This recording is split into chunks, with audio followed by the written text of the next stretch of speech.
കരുതി കേട്ടോ. പിന്നെ ഇപ്പോൾ നമുക്ക് കഴിയില്ല എന്തായാലും അങ്ങനെ. അപ്പോൾ എന്താ പറയുക, ഞാൻ മാത്രമൊന്നുമല്ല കേട്ടോ, എന്നെപ്പോലെ 1000 അമ്മമാരുണ്ട് ജോലിക്ക് പോകുന്നവർ. ജോലിക്ക് പോകുന്നു, വീട്ടിലെ കാര്യങ്ങൾ ചെയ്യുന്നു, മക്കളെ കാര്യം നോക്കുന്നു. അങ്ങനെ ഒരുപാട് അമ്മമാരും ഉണ്ട്, അച്ഛന്മാരും ഉണ്ട് കേട്ടോ. വീട്ടിലെ കാര്യവും ജോലിക്ക് പോകുന്നതോടുകൂടെ തന്നെ പരസ്പരം സപ്പോർട്ട് ചെയ്യുന്നു. അപ്പോൾ പ്രാർത്ഥനയോടുകൂടിയാണ് തുടങ്ങിയതെങ്കിലും ഉള്ളിൽ കുറച്ച് വിഷമിക്കുന്ന കാര്യങ്ങളുണ്ട് കേട്ടോ. എല്ലാവരും ഒന്ന് ക്ഷമിച്ചേക്കണേ. അപ്പം എല്ലാവർക്കും നല്ലൊരു ദിവസമാവട്ടെ എന്ന് ആഗ്രഹിക്കുന്നു, പ്രാർത്ഥിക്കുന്നു. എല്ലാവരും സുഖമായിട്ടിരിക്കുന്നു എന്ന് വിശ്വസിക്കുന്നു. നമ്മളെ സപ്പോർട്ട് ചെയ്യുന്ന ഒരുപാട് കൂട്ടുകാരുണ്ട്. എല്ലാവർക്കും വേണ്ടി പ്രാർത്ഥിക്കുന്നു.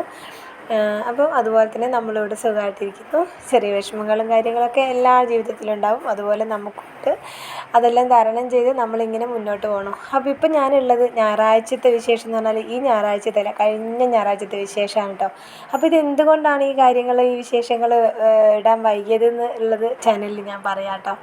അപ്പം ഞാൻ പോയത് തിരുവമ്പാടി പച്ചക്കാടുള്ള ഒരു അമ്പലത്തിലാണ്. നമുക്കൊരു ചെറിയൊരു വഴിപാട് ചെയ്യാനുണ്ടായിരുന്നു. അപ്പോൾ അങ്ങനെ പോയതാണ്. അവിടെ ചെന്ന് കഴിഞ്ഞാൽ നമ്മൾ ചായ കുടിക്കാതെ പോയാലും കുഴപ്പമൊന്നുമില്ല കേട്ടോ. നമുക്ക് അവിടെ പ്രാർത്ഥന കഴിഞ്ഞ് ഇറങ്ങുമ്പോൾ തന്നെ നമുക്ക് ചായയും കടിയൊക്കെ ഞായറാഴ്ച ദിവസം അവിടെ തന്നെ ഉണ്ട് കേട്ടോ. അപ്പോൾ അങ്ങനെ പ്രാർത്ഥനയൊക്കെ കഴിഞ്ഞിട്ട് ഇറങ്ങി. പിന്നെ രാവിലെ അന്ന് ഞായറാഴ്ച ആയതുകൊണ്ട് നമുക്ക് നമ്മളെ വീടിൻ്റെ തറേൻ്റെ ബാക്കി പണി കൂടെ ചെയ്യാനുണ്ടായിരുന്നു കേട്ടോ. അപ്പോൾ ഇവിടെ പുനരുദ്ധാരണത്തിൻ്റെ അമ്പലത്തിൻ്റെ കുറേ പണികളൊക്കെ നടന്നുകൊണ്ടിരിക്കുന്ന ഒരു വിഷ്ണു ക്ഷേത്രമാണ് കേട്ടോ. അപ്പോൾ അവിടെ അമ്പലത്തിൻ്റെ പണികളും കാര്യങ്ങളൊക്കെ നടക്കുന്ന ഒരു സമയമായതുകൊണ്ട് നടവാതിലും കാര്യങ്ങളൊക്കെ അവിടെ അടവാണ്. കംപ്ലീറ്റ്ലി കുറച്ച് ഭാഗങ്ങളൊക്കെ ഓപ്പൺ ചെയ്തിട്ടുള്ളൂ കേട്ടോ. എങ്കിലും നമ്മളെ മനസ്സിൻ്റെ സമാധാനത്തിന് വേണ്ടിയാണല്ലോ നമ്മൾ പ്രാർത്ഥിക്കുന്നത്. അപ്പോൾ അത് നമ്മൾ എവിടെ നിന്ന് പ്രാർത്ഥിച്ചാലും മതി എന്ന് പറയും. പക്ഷേ കുറച്ചുകൂടി ഒരു ആശ്വാസത്തിന് വേണ്ടിയിട്ട് നമ്മൾ ഇങ്ങനെ ചെയ്യുന്നത് മാത്രമേ ഉള്ളൂ. അക്കരെ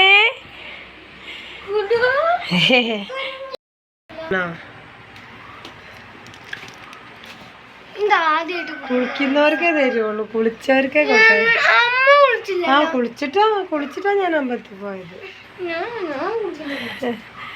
കുളിക്കാതെ പൈസ കൊടുക്കില്ല എന്ന് പറഞ്ഞാൽ പിണങ്ങി. കുളിക്കാതെ കൊടുക്കൂല എന്ന് പറഞ്ഞെങ്കിലും കുളിക്കാതെ തന്നെ ആള് കഴിച്ചു കേട്ടോ. അപ്പോൾ അങ്ങനെ പിന്നെ ബാക്കി പണികളൊക്കെ തീർത്തിട്ട് വേണം നമുക്ക് താഴോട്ട് പോകാമെന്നുള്ളതാണ്. അപ്പോൾ എന്താണെന്ന് വെച്ചാൽ ഇതൊരാഴ്ച വൈകാൻ കാരണം എന്താണെന്ന് വെച്ചാൽ നമ്മൾ ഈ പണി കഴിഞ്ഞിട്ട് ഇപ്പോൾ ഒരാഴ്ചയായി. നമുക്ക് തറേൻ്റെ മുഴുവൻ പണി തീർക്കാനുണ്ടായിരുന്നു. അപ്പം ചെറിയ വേദനകളും കരുതലുകളൊക്കെ കാർക്കശ്യവും എല്ലാം തനിച്ചുള്ളൊരു തുടർ ജീവിതത്തിൻ്റെ മുന്നറിയിപ്പുകളാണല്ലേ. അതൊക്കെ നമ്മൾ തുറന്ന മനസ്സോടെ നമ്മൾ സ്വീകരിക്കണം എന്നുള്ളതാണ്. ജീവിതത്തിൻ്റെ പല കർശന പരിശ്രമങ്ങളും അതുപോലെ തന്നെയാണ് കാർക്കശ്യങ്ങളും. പലപ്പോഴും ജീവിതത്തിൽ ഇനി എന്തെല്ലാം മാറ്റങ്ങൾ വരുത്തണം, ഇനി എന്തെല്ലാം നേരിടണം, എങ്ങനെയെല്ലാം ജീവിക്കണം എന്നൊക്കെ നമ്മളെ പഠിപ്പിക്കുന്നതും ഇത്തരം അനുഭവങ്ങളാണ് കേട്ടോ.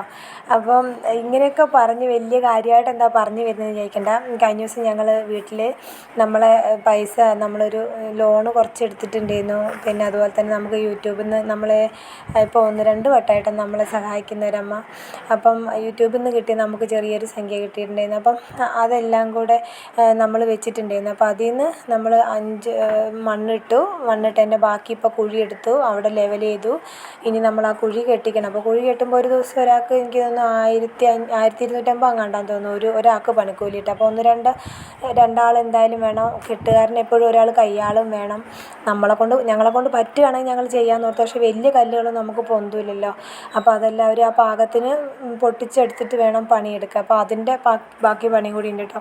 അപ്പം ഞങ്ങളിങ്ങനെ വീട്ടിൽ ഈ പൈസേൻ്റെ കാര്യങ്ങൾ ഇങ്ങനെ ഞാൻ പറഞ്ഞിട്ട് പൈസയൊക്കെ ഇപ്പോൾ നമ്മളിങ്ങനെ വെച്ചുകൊണ്ടിരുന്നാൽ തീരും. ആ പണി വേഗം എടുത്ത് തീർക്കണമല്ലോ. അപ്പം ബാക്കി ഇത്ര പൈസയേ ഉള്ളൂ എന്നിങ്ങനെ പറഞ്ഞു കേട്ടോ.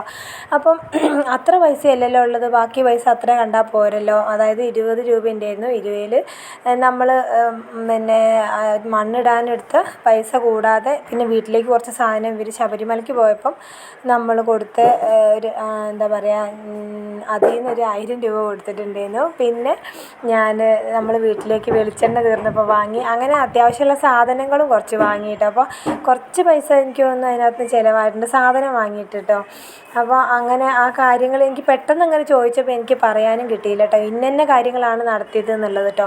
പിന്നെ ആലോചിച്ച് ഞാൻ പറയുന്നുണ്ട്. അപ്പം 15 രൂപേൻ്റെ കണക്ക് കിട്ടി, 15 രൂപേൻ്റെ കണക്ക് കിട്ടി, ബാക്കി 5000ത്തിൻ്റെ കണക്ക് എത്ര ഓർത്തിട്ടും കിട്ടുന്നില്ല. അപ്പം നീ അത് അനാവശ്യമായിട്ട് ചിലവാക്കി, അങ്ങനെ ചിലവാക്കി, ഇങ്ങനെ ചിലവാക്കി എന്ന് പറയുമ്പോൾ എനിക്ക് ഉൾക്കൊള്ളാനേ കഴിയുന്നില്ല കേട്ടോ. കാരണം ഞാൻ അത്രയും പൈസ കരുതി ഉപയോഗിക്കുന്ന ഒരാളാണ്. ചെറുപ്പം മുതലേ ഞാൻ കണ്ടു വളർന്നത് അങ്ങനെയാണ്.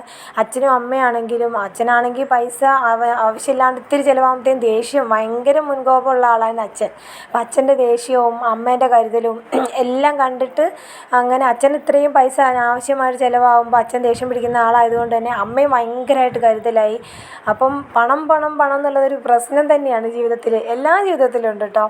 അപ്പോൾ അങ്ങനെ എനിക്ക് എത്ര ആലോചിച്ചിട്ട് 5ൻ്റെ കണക്ക് കിട്ടിയില്ല കേട്ടോ. പക്ഷേ ഈ 5000 ഞാൻ തന്നെയാണ് കുഞ്ഞിട്ടേക്ക് കൊടുത്തത്. മണ്ണിട്ടപ്പം 5000 കൊടുക്കേണ്ടിയിരുന്നു. അപ്പോൾ അത് ഈ കൊടുത്ത ആൾക്കും ഓർമ്മയില്ല, മണ്ണിട്ട് ആൾക്ക് കൊടുത്ത ആൾക്കും ഓർമ്മയില്ല, എനിക്കും ഓർമ്മയില്ല. അപ്പം എന്നോട് ഞാനങ്ങനെ ചിലവാക്കി എന്ന് പറയുമ്പോൾ എനിക്ക് സമ്മതിച്ച് കൊടുക്കാനേ കഴിയുന്നില്ല കേട്ടോ. അതെൻ്റെ അടുത്തുള്ളൊരു പോരായ്മയാണ് കേട്ടോ. ഞാൻ ചെയ്യാത്തൊരു കാര്യമാണ് പറയുന്നതെന്നുണ്ടെങ്കിൽ അതെങ്ങനെയെങ്കിലും അല്ല, ഞാൻ ചെയ്തിട്ടില്ല, അല്ലെങ്കിൽ ഞാനത് അങ്ങനെ ചെയ്യൂല എന്നുള്ളത് ഞാനങ്ങനെ ചെയ്യൂല എന്നുള്ളത് എനിക്ക് തെളിയിക്കണം. അതിന് വേണ്ടി ഞാനിങ്ങനെ പറഞ്ഞ് അപ്പം പറയുമ്പോഴത്തേക്കും ആൾക്ക് ദേഷ്യം വരുന്നു, ആൾ ഓടി വരുന്നു. അപ്പം അത് ശരി. അപ്പം ഇപ്പം എനിക്ക് എന്താണെന്ന് വെച്ചാൽ ഞാൻ ജോലിക്ക് പോകുന്നുണ്ട്, വീട്ടിലെ കാര്യങ്ങളെല്ലാം ചെയ്യുന്നുണ്ട്, മക്കളെ കാര്യങ്ങൾ നോക്കണം. ഇവരെങ്ങനെയാണെന്ന് വെച്ചാൽ അവർ രാവിലെ എഴുന്നേൽക്കുന്നു, കുളിക്കുന്നു, ചായ കഴിക്കുന്നു, അവർ പോകണു, വൈകുന്നേരം വരുന്നു, കുളിക്കുന്നു, കുളി കഴിഞ്ഞിട്ട് ഇവർ ഫോൺ വെച്ചിട്ട് കിടന്ന് വീഡിയോസൊക്കെ കാണുകയോ അങ്ങനെ വാർത്ത കാണുകയോ ഒക്കെ ചെയ്തിട്ട് പിന്നെ നമ്മൾ ഭക്ഷണം കഴിക്കാനാകുമ്പോൾ അവർ എഴുന്നേറ്റ് വരുന്നു. അല്ലാതെ നമ്മൾ എഫേർട്ട് എടുക്കുന്നുണ്ട്. നമ്മൾ സ്ട്രഗിൾ ചെയ്യുന്നത് കൊണ്ടായിരിക്കും നമുക്കൊരു പരിധി കൂടുതൽ നമുക്ക് ക്ഷമയില്ലാണ്ടായി മാറുകയാണ് കേട്ടോ. പരമാവധി നോക്കും, പരമാവധി കഴിഞ്ഞാൽ പിന്നെ എന്നെ കിട്ടൂല കേട്ടോ. അപ്പം അങ്ങനെ പറഞ്ഞ് അത് ഇന്ത്യ പാകിസ്ഥാൻ യുദ്ധം പോലെ ആയി കേട്ടോ. അങ്ങനെ പിന്നെ അമേരിക്ക ഇടപെട്ടു എന്ന് പറയുമ്പോൾ താഴേന്ന് വിളിച്ചിട്ട് പറഞ്ഞു മതി നിർത്തിക്കോളാൻ പറഞ്ഞു കേട്ടോ. അങ്ങനെ നിർത്തി. സംഭവം അവിടെ വെച്ച് നിന്നു, കാര്യങ്ങളെല്ലാം ഓക്കെ ആയി. പിന്നെ അന്ന് മുതൽ അന്ന് രാത്രി പിന്നെ പിറ്റേന്ന് രാവിലെ എഴുന്നേൽക്കുന്നു, ചായ ഉണ്ടാക്കുന്നു, കടി ഉണ്ടാക്കുന്നു, അന്ന് വൈകുന്നേരം നേരത്തെ വരുന്നു. എനിക്കിതുവരെ കിട്ടാത്തൊരു ഇതുവരെ അങ്ങനെ ഞാൻ ജോലിക്ക് പോകുമ്പോൾ ഇത്ര ബുദ്ധിമുട്ടുണ്ട്. 3 ആളെ കാര്യങ്ങളും കഴിയണം. കൊടുവൊക്കെ എന്ന് പറഞ്ഞാൽ ചെറുതല്ലേ, അവനൊക്കെ ഒന്ന് ഉണർത്തിയിട്ട് അവനെ റെഡിയാക്കി പോവുകയെന്ന് പറയുമ്പോൾ തന്നെ ഭയങ്കര പാടാണ്. പക്ഷേ അങ്ങനെ നമുക്കൊരു സപ്പോർട്ട് ഇല്ലയെന്നല്ല കേട്ടോ, നമുക്ക് കറി വെക്കാനും എല്ലാത്തിനും നമ്മളെ കൂടെ ഇടയ്ക്കൊക്കെ കൂടും ഒക്കെ. ഏറ്റവും നല്ല ക്ഷമയുള്ള ആളാണ്. ഞാനാണ് ഏറ്റവും കൂടുതൽ അനാവശ്യമായിട്ട് പൈസ ചിലവാക്കുന്നതിനും ആവശ്യമില്ലാണ്ട് ഒരുപാട് മിഠായികൾ വാങ്ങിക്കൊണ്ടുവരുമ്പോൾ എന്തിനാണ് ആ കുട്ടികൾക്ക് ഇങ്ങനെ മിഠായി കൊണ്ടുവരുന്ന പൈസ പോരെ, അവന് എന്തെങ്കിലും കാരക്കയോ പഴമോ കുട്ടികൾക്ക് ആരോഗ്യത്തിനുള്ള എന്തെങ്കിലും കൊണ്ടുവന്നൂടെ എന്നൊക്കെ ചോദിക്കുന്ന ആൾ ഞാനാണ് കേട്ടോ. അപ്പോൾ അങ്ങനെയുള്ള എന്നോട് ഞാൻ പൈസ ചിലവാക്കി, ഞാൻ സത്യം പറഞ്ഞാൽ എൻ്റെ കയ്യിലൊരു വളയോ ഞാനൊരു മോതിരമോ പറയുമ്പോൾ എനിക്ക് സങ്കടമൊക്കെ വരുന്നുണ്ട് കേട്ടോ. ഞാൻ ആഗ്രഹിച്ച പോലെ എന്തെങ്കിലുമൊക്കെ വാങ്ങിയിടുന്ന ഒരാളാണെങ്കിൽ അതുപോലും ഞാൻ ചെയ്യാറില്ല. കാരണം അത്രയും നമുക്ക് നമ്മളെ ജീവിത സാഹചര്യം ഇങ്ങനെയാണ്. അപ്പോൾ അതറിഞ്ഞ് ജീവിക്കാൻ ആഗ്രഹിച്ചിട്ട് അതറിഞ്ഞ് ജീവിക്കുന്ന ഒരാളുമാണെന്നുള്ള ആ ഒരു സങ്കടം എല്ലാം കൂടിയാണ് എൻ്റെ പ്രതികരണത്തിൽ വന്നത് കേട്ടോ. അപ്പോൾ അത് കരാട്ടെ ബ്ലാക്ക് ബെൽറ്റൊക്കെ ആയി മാറി അവസാനം. അപ്പോൾ അങ്ങനെ എന്താണെങ്കിലും വേണ്ടിയില്ല, അങ്ങനെയായിരുന്നു സംഭവം. പിന്നെ അവസാനം കുഞ്ഞേട്ടനോട് എല്ലാം കഴിഞ്ഞ് കഴിഞ്ഞപ്പോഴാണ് ഈ 5000 കുഞ്ഞേട്ടൻ തന്നെയല്ലേ പണിക്കാരന് കൊടുത്തതെന്ന് ചോദിച്ചപ്പം ആൾ ശാന്തമായി. അപ്പോൾ ആൾ പറയാണ് നീ എന്നോട് പറയണ്ടേ, ഈ 5000 നീ എനിക്ക് തന്ന കാര്യം നീ എന്നോട് പറയണ്ട. അപ്പം ഞാൻ ചോദിക്കുന്നുണ്ട്, ഞാൻ പറയണോ? അത് കുഞ്ഞേട്ടയ്ക്ക് അറിഞ്ഞുകൂടെ? 5000 കുഞ്ഞേട്ടയല്ലേ കൊടുത്തേ? അപ്പോൾ എന്നോട് പറയും എനിക്ക് ഓർമ്മ വന്നില്ല. അപ്പോൾ എനിക്കും ഓർമ്മ വന്നില്ല.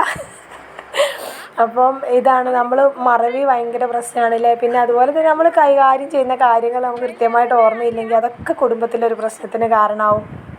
അപ്പോൾ ജീവിതം എന്ന് പറയുന്നത് ഇങ്ങനെയാണ്, എല്ലാ കുടുംബത്തിലും പ്രശ്നങ്ങളുണ്ടാവും. അപ്പോൾ പറഞ്ഞ് അങ്ങ് എത്തിയില്ലേ.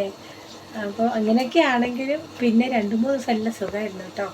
രാവിലെ എഴുന്നേറ്റ് വരുന്നു, ചായ കടി ചോറ്, വൈകുന്നേരം വരുന്നു ചോറ് കറി ഉണ്ടാക്കുന്നു.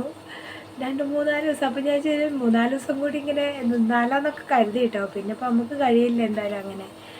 അപ്പോൾ എന്താ പറയുക, ഞാൻ മാത്രമൊന്നുമല്ല കേട്ടോ, എന്നെപ്പോലെ 1000 അമ്മമാരുണ്ട് ജോലിക്ക് പോകുന്നു, വീട്ടിലെ കാര്യങ്ങൾ ചെയ്യുന്നു, മക്കളെ കാര്യം നോക്കുന്നു. അങ്ങനെ ഒരുപാട് അമ്മമാരും ഉണ്ട്, അച്ഛന്മാരും ഉണ്ട് കേട്ടോ. വീട്ടിലെ കാര്യവും ജോലിക്ക് പോകുന്നതോടുകൂടെ തന്നെ പരസ്പരം സപ്പോർട്ട് ചെയ്യുന്ന പോകുന്ന ഒരുപാട് അച്ഛന്മാരുണ്ട്, ഒരുപാട് അമ്മമാരുണ്ട്. അപ്പം ഇതൊക്കെ സാധാരണയാണ്, കുടുംബത്തിൽ ഇതൊക്കെ സാധാരണയാണ്.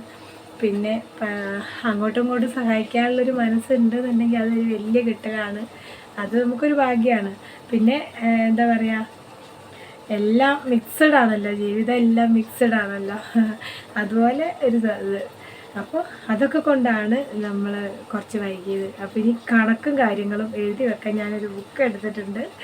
അപ്പം കൃത്യമായ നമ്മൾക്ക് എത്ര വരുമാനം വരുന്നു, എത്ര ചിലവാകുന്നു എന്നുള്ള കാര്യങ്ങളും വീട് പണീൻ്റെ നമുക്ക് വരുന്ന ചിലവും കാര്യങ്ങളൊക്കെ എഴുതി വെക്കണമെന്ന് താഴത്തെ അമ്മ ഇങ്ങനെ പറഞ്ഞു കേട്ടോ. എല്ലാ കാര്യങ്ങളും കണക്കൊക്കെ എഴുതി വെക്കണം.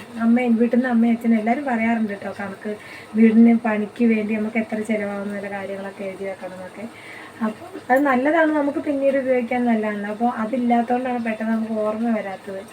അപ്പോൾ അതുകൊണ്ട് ഇന്നല്ല ഞാനത് എഴുതി തുടങ്ങി. ഇനിയിപ്പോൾ കുറേ വിട്ടുപോയിട്ടുണ്ട്, ചെയ്തു പോകുന്നത് എല്ലാ കാര്യങ്ങളും എഴുതി വെക്കണം.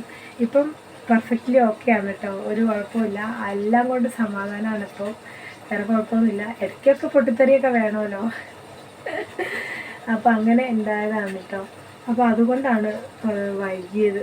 നമ്മളെ സഹായിച്ച നമ്മളെ അമ്മയ്ക്കൊക്കെ എന്ന് പറഞ്ഞാൽ അവർക്കൊക്കെ അറിയണമല്ലോ നമ്മളതെന്ത് ചെയ്തു എന്നുള്ളത്. അപ്പോൾ അത് വീഡിയോ ഇടാനും പറ്റിയില്ല. അപ്പോൾ അതുകൊണ്ട് പിന്നെ എന്താ പറയുക, അപ്പോൾ ഓക്കെ ബൈ. പറഞ്ഞ പോലെ ഞാൻ മാത്രമല്ല, എന്നെപ്പോലെ 1000 അമ്മമാരുണ്ട് കേട്ടോ, ഒരുപാട് കഷ്ടപ്പെടുന്നവർ. പക്ഷേ ഒരുപാട് സ്ട്രഗിൾ ചെയ്യുന്നവർക്കാണ് എനിക്ക് തോന്നുന്നു ഒരു പരിധി കഴിയുമ്പോൾ ക്ഷമയില്ലാണ്ടാവും എന്നെനിക്ക് തോന്നുന്നു കേട്ടോ. അതുപോലെ എല്ലാ കുടുംബത്തിലും അച്ഛന്മാരുണ്ട്, ഒരുപാട് അച്ഛന്മാർ, ഒരുപാട് അമ്മമാരുണ്ട്, ഒരുപാട് കഷ്ടപ്പെടുന്ന കേട്ടോ. ഇത് ഒരു ആളെ അല്ലെങ്കിൽ അച്ഛന്മാരെങ്ങനെയാണെന്നോ അമ്മമാരിങ്ങനെയാണെന്നോ ഒന്നുമല്ല ഞാൻ ഉദ്ദേശിച്ചത്. നമ്മളെന്താ പറയുക, ദാമ്പത്യവും കുടുംബജീവിതമൊക്കെ ആകുമ്പോൾ അങ്ങനെയൊക്കെ തന്നെയാണ്. പിന്നെ പരമാവധി സ്ത്രീകൾ സഹിക്കണം, പരമാവധി ക്ഷമിക്കണം, സഹിച്ച് ജീവിക്കണം. എല്ലാം സഹിച്ചാലേ കുടുംബമുള്ളൂ എന്നതൊക്കെ തന്നെയാണ് കേട്ടോ ശരി, അങ്ങനെ തന്നെയാണ് ആഗ്രഹവും. പക്ഷേ ചില സമയങ്ങളിൽ നമ്മളും മനുഷ്യരാണല്ലോ. എല്ലാം എന്താ പറയുക, സന്തോഷം എന്ന് പറയുന്ന വികാരവും സങ്കടവും ദേഷ്യവും അങ്ങനെ എല്ലാ മനുഷ്യനിൽ ഉള്ളതാണ്. അപ്പം ഇതെല്ലാം നമ്മൾ പ്രകടിപ്പിക്കുക എന്നുള്ളത് മനുഷ്യനിലുള്ളൊരു പ്രത്യേകതയാണ്. അപ്പം ഒരു പരിധി കഴിയുമ്പോൾ ചില സമയങ്ങളിലൊക്കെ നമ്മളും പൊട്ടിത്തെറിച്ച് പോകും. അപ്പം അതിൻ്റെ പ്രധാന കാരണം എന്താണെന്ന് വെച്ചാൽ നമ്മളെ കഷ്ടപ്പാടും കൂടിയാണ് കേട്ടോ. നമ്മളെ എല്ലാ ലക്ഷ്യങ്ങളും ആഗ്രഹങ്ങളും സ്വപ്നങ്ങളെല്ലാം മാറ്റിവെച്ച് നമ്മൾ ജീവിക്കുമ്പം നമ്മളത് മനസ്സിലാക്കിയില്ലല്ലോ എന്നുള്ളൊരു ചിന്തയാണ് പലപ്പോഴും വിഷമങ്ങളിലേക്ക് പോകണത് കേട്ടോ. പക്ഷേ ഇപ്പം ഓൾമോസ്റ്റ് ഓക്കെയാണ്, കുഴപ്പമൊന്നുമില്ല. അപ്പം ഇതൊക്കെയാണ് സംഭവം. അപ്പോൾ അതെല്ലാം ഓക്കെ ആയി. നമ്മളെ വീടിൻ്റെ തറേൻ്റെ പണി കംപ്ലീറ്റ് ആക്കി, മണ്ണൊക്കെ ഇട്ടു, കക്കൂസിൻ്റെ കുഴിയൊക്കെ എടുത്തു, എല്ലാം കഴിഞ്ഞു. അപ്പോൾ ഇനി നമ്മൾക്ക് ബാത്റൂമിൻ്റെ കുഴി കെട്ടാൻ പഞ്ചായത്തിൽ വീണ്ടും അപേക്ഷ വെക്കാനുള്ള പണിയേ ഉള്ളൂ കേട്ടോ.